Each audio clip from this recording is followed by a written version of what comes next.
أعوذ بالله من الشيطان اللعين الرجيم بسم الله الرحمن الرحيم والصلاة والسلام على أشرف الأنبياء والمرسلين سيدنا ونبينا أبي القاسم محمد الأمين وعلى أهل بيته الطيبين الطاهرين المعصومين المظلومين ولعنة الله على أعدائهم أجمعين من الآن إلى قيام يوم الدين آمين يا رب العالمين.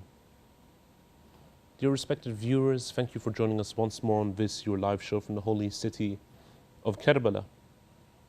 This is, of course, Back to the Basics, and I'm your host, Yahya Seymour.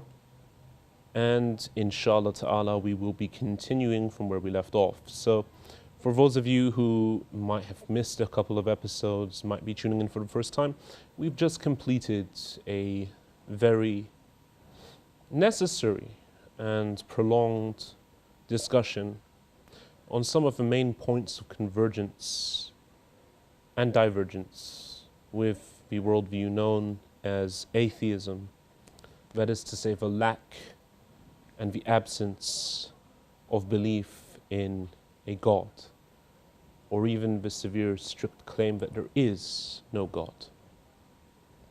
And whilst that doesn't sound like a worldview to many, we saw that this had several implications and very drastic ones nonetheless.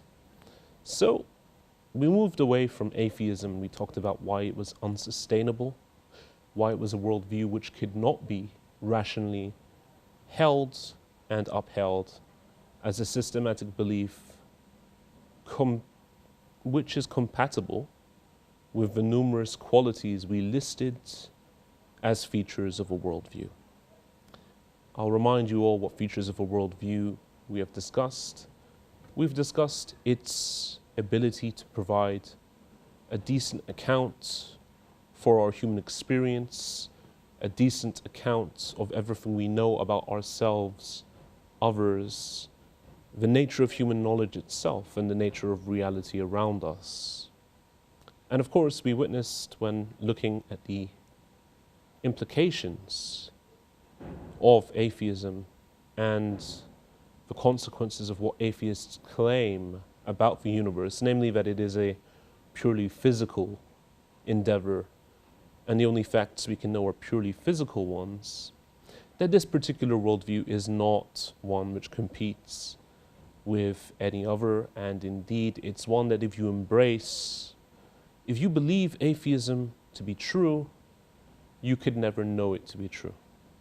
And indeed, if you embrace atheism as a rational option, then basically what you're telling us is that you're not a rational person, because the consequences of atheism were that nothing is chosen, there is no such thing as a thought, and of course everything is just chemically predetermined. Matters in motion don't make rational decisions. So of course, moving on from atheism, what would be the next starting place that anyone might want to discuss when discussing the concept of worldviews? We mentioned that one of the most distinct starting places that would normally be a rabbit hole or a bunker or a trench for the atheist to hide in is the worldview known as Deism. And I use the word worldview between brackets here, or between quotation marks, because as we'll see very shortly, it's not very distinct from atheism. It's not very distinct indeed from naturalism, and we'd really be stretching the boundaries of the definition of the word worldview in order to classify deism as a distinct worldview. Now, one reason I say it's a typical trench for the atheist to attempt to hide within is not because I'm trying to be offensive. I'm not trying to say that the atheist deliberately hides. Although I would argue that deep down in his soul there is a level of choice involved in the matter, because I believe that human beings are endowed with a fitra. And I believe that there is a subconscious level at which there must be a choice occurring in choosing to adopt a deviated worldview. Now, of course, allow me to be very, very clear. What I say in this show is not meant to cause any offense to the atheist, inshallah ta'ala. We're just trying to broaden and flesh out some of these arguments, and everything I cite is either based upon the saying of an expert in the field. I normally try my best to give the reasoning of the expert in the field, but in failing to do so, I'll normally cite what the actual argument is as well, in cases where this isn't necessarily something that has been observed by an atheist thinker. So, why do I say deism is a typical trench that atheists hide in? Of course, by the usage of the word hide, I don't mean a level of cowardice here. I mean literally it's normally the first option that they will run to. And it's quite understandable why they would do that, because as I've been saying, there's not really much of a difference between atheism and deism. Allow me to define deism once more for those of you who did not catch the show yesterday and therefore would be unfamiliar with this term, or maybe just require a slight refresher in terms of what they know about the term deism. Deism is a belief in the existence of a God who is not personally involved in the workings of the universe or in the lives of people. It is essentially the belief that the universe was created by a God, but we owe zero obligation to that God, nor will we be held accountable to that God, nor does that God interact with the universe. So, with the exception of the creation of the universe, with the exception of the origins of the universe, there is very little difference between this belief and the belief of naturalism, because the only thing that distinguishes them is some deists would say that there's a process of agency involved in the creation of the universe, and that the initial creation was done by a creator, and that creator is, of course, the deity or the God of distance. The deist God who is completely uninterested in the universe. Now, of course, deists normally don't get into the attributes of that creator God. They would normally say that we don't need to discuss whether or not he's omnipotent, whether or not he's all good, and so on and so forth. There's a very good reason for this. You see, as I mentioned, it's a trench that atheists had typically hidden in since the time of the European Renaissance. And the reason for that is that traditionally, if you lived in a very Christian, monotheistic, Abrahamic society, it wasn't too politically correct in a day in which the church had a massive influence on society to just come out and say, I don't believe in your God. It wasn't politically correct to hide in, or not to hide, but rather to openly come out and embrace a new religion or an ideology which went against the popular status quo of that time, especially one that's so influential in your particular part of the world. Now, this dilemma, of course, isn't unique to Renaissance Europe. This dilemma would have existed for many people even up until 100 years ago in some parts of Europe, especially the more isolated parts of smaller towns and what have you, where a popular religion or the dominant religion would have more of an effect and influence on people's minds. Back to why people therefore went to deism. So what people would do, as opposed to coming out and saying, I don't believe in God, is they would say, yeah, I believe in a God, but I believe in the God of science. And that God of science doesn't break natural laws. In fact, that God of science created the universe, but all this stuff about dogma and heaven and hell, this is all symbolic language. You can observe much of this deistic tendencies in the writings of, say, for example, the American founding fathers. Someone like Benjamin Franklin is known to have been a deist. And generally, these people were quite heavily accepted into what we would call the Unitarian Universalist movement. Of course, the original Unitarian movement was quite distinct from the Universalist movement, but in America they formed a merger until today we see that it's a giant mishmash of pretty much whatever you want to believe or whatever you don't want to believe, and they're accepting of everybody. It's this form of non-conventional, non-conforming spirituality. But no, a deist often wouldn't propose a separate spiritual system. In fact, deists often didn't believe that God was deserving of worship, and therefore they did not place an emphasis on our relationship with God. They merely highlighted that a God created the universe, whereas after that it had the same outcome as atheism. Why?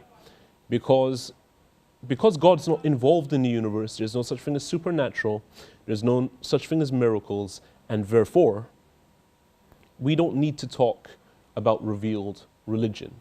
Although some people did hide behind that and try to give a more liberal interpretation of biblical stories, and this is where you would see the evolution of what we call higher criticism, where they would try and provide naturalistic explanations for the common biblical stories such as the flood, such as the Exodus in Egypt, and what have you. So deism heavily influenced both the modern context of religion in Europe and the intellectual scene in Europe.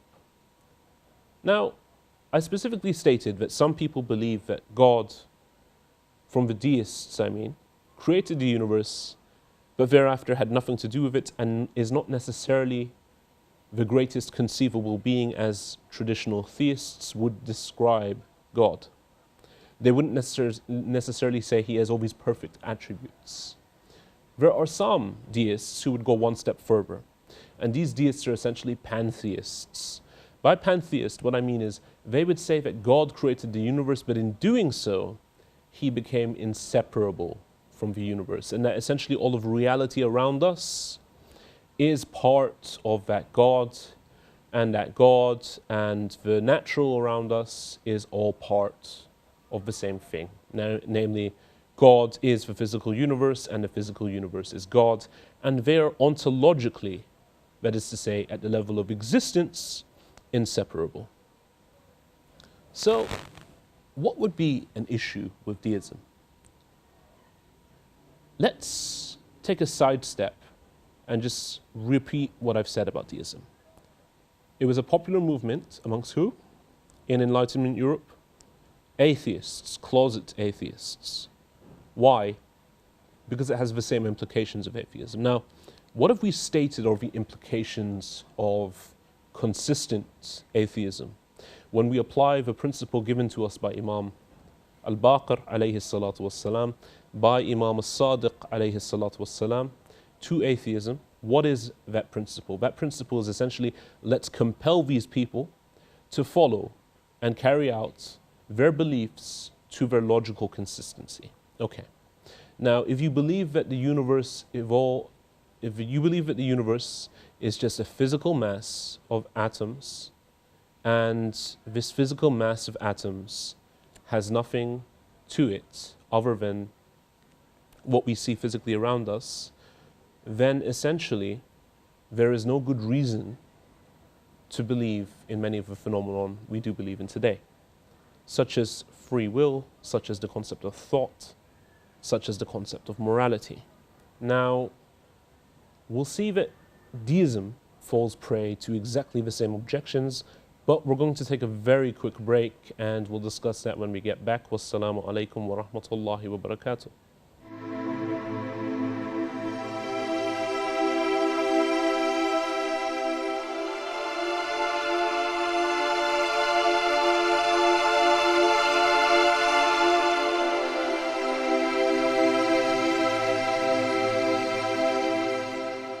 Welcome back, dear viewers. As we were saying, deism as an alternative to atheism ends up suffering from exactly the same problems we observed when observing atheism. Namely, an inability to explain the phenomenon of morality, an inability to explain the concept of free will, an inability to explain the concept of consciousness, an inability to explain the concept of thought, an inability to explain away how we can trust our rationality, and indeed an inability to explain away all the things that we as human beings perceive which are not of a physical nature or cannot be detected and observed within the natural world. So things such as weight or things such as heat, which can be measured. Now, allow me to talk a little bit about why an atheist or a deist might try and come up with deism as a viable alternative to theism, or as a viable alternative to atheism, but really would be failing. One of the most popular reasons for why people would make an appeal to a belief such as deism is that they would state, for example, that your arguments for God do not bring us to the God that you believe in. They don't get us anywhere close. They would state, for example, that you have given us the cosmological argument for God's existence, that everything that begins must have a cause, the universe began to exist. Allow me to rephrase that, inshallah ta'ala. Everything that begins to exist must have a cause. The universe began to exist, therefore the universe must have a cause. Not every cause can go back into an infinite set of regress, and therefore when we go back to the very first cause, namely that thing which did not begin to exist, then that is the thing that we call God. You see, a deist would say, well, that's very rational, but that tells me nothing about God. That tells me nothing about the nature of God, and therefore, I don't have to believe in your religion. I'm going to stick to deism, which now has a solution to that problem, but its solution is that God is not involved. And of course, you can see why some people think it's a decent attempt. You can see why some people would be convinced that this is a solution to the problems they felt when they adopted atheism as a worldview. But you see, there's a bigger problem in going down this route. And what is that problem? The problem is, deism literally tells you nothing other than the fact there's a God. And more importantly, most forms of deism fail every test that a worldview requires from looking at the concept of a worldview. And what I mean by that is many of the things that we once said atheism suffers prey of, is a victim of, an inability to explain many of a phenomenon, a lack of explanatory power. Deism is likewise a victim of the same problem. And if you allow me to elaborate, when our friends say to us that the teleological argument, that is to say, when we look at the aspects of design in the universe and at the fine-tuning required for this universe, it all indicates that we were created by someone that specifically had us in mind on this tiny little blue dot we call Earth. Or when we look at the cosmological arguments that things must start somewhere, the universe clearly didn't bring itself into existence, and therefore the universe has someone that brought it into existence. When we look at both these arguments, the atheist would say to you, well, the problem is these arguments don't tell you anything about God. And perhaps this is where I'm going to introduce an argument that has been brought out by an atheist philosopher by the name of Stephen Law. And inshallah ta'ala, I wish to just quickly address it before we move on. This atheist, Stephen Law, who is a professor of philosophy in the city of London, quite a well-spoken gentleman, has a traditional English accent, quite popular in the field of the philosophy of religion, and indeed someone that's quite well-spoken. He writes very well as well. I like his writing style, we could say. He argues the following. He says, when it comes to the creation of the universe, theists posit that there is a God who created it. And yet, they argue that this is a God who is good. But when we see that evil exists in the universe, theists find that whilst this is a slight problem that requires an explanation, they are able to justify the existence of evil through several different reasons. So he argues that from the fact that the universe must have a creator because it has a beginning, to getting to the theistic God is a massive leap of faith, which we do thinking it's rational, and we can explain away the existence of evil by saying that God has a justifiable reason for the existence of that evil and suffering in our world. Stephen Law takes the argument and tries to throw it back on his head.